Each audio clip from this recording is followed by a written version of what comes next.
Hi, Karthigai Deepam சீரியலை பற்றி கொஞ்சம் பார்ப்போம் வாங்க. இன்றைய எபிசோட்டில் கல்யாணத்திற்காக கோர்ட் வாங்கி கொண்டு வீட்டிற்கு வரும் மகேஷ் மாயா இல்லாததால் அவளது செல்போனுக்கு ஃபோன் செய்கிறான். பல முறை ஃபோன் செய்தும் மாயா ஃபோனை எடுக்காததால் மீண்டும் மீண்டும் ஃபோன் செய்ய, அப்போது ஃபோனை எடுத்த கார்த்திக், நான் தான் மாயாவை கடத்தி வச்சிருக்கேன். நீ ரேவதியிடம் சென்று மாயாவுக்கும் உனக்கும் இருக்கும் கள்ள தொடர்பை ஒப்புக்கொண்டால் மட்டும்தான் மாயா உனக்கு கிடைப்பாள் என்று கூறுகிறான். இல்லை என்றால் மாயாவை நான் கொன்று விடுவேன் என்று மிரட்ட பதறி அடித்து கொண்டு மகேஷ் ரேவதியை பார்க்க செல்கிறான்.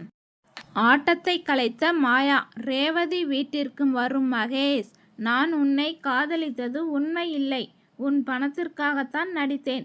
மாயா சொன்னதால் தான் மாயாவிற்கும் எனக்கும் உள்ள உறவு தெரியாம பார்த்துக்கிட்டேன்னு சொல்லிக்கிட்டு இருக்கிற நேரத்தில் மாயா உள்ளே வந்து, ரேவதி, அவன் உன்கிட்ட சும்மா விளையாடுறான், இவன் சொல்றதெல்லாம் நிஜம்னு நினைக்காதன்னு சொல்ல, இப்படியெல்லாம் கூடவா விளையாடுவீங்க மகேஷ் என்று செல்லமாக கோவப்பட்டுவிட்டு உள்ளே செல்கிறாள். சவால் விட்ட மாயா. அதையடுத்து கார்த்திக் மற்றும் மயில்வாகனம் அந்த இடத்திலிருந்து வந்து, மாயா, சாமுண்டீஸ்வரி மேடத்துக்கிட்ட உண்மையை சொல்லிடு, இல்லை என்றால் உனக்குத்தான் கஷ்டம் என்று சொல்ல, என்ன உண்மையை சொல்ற?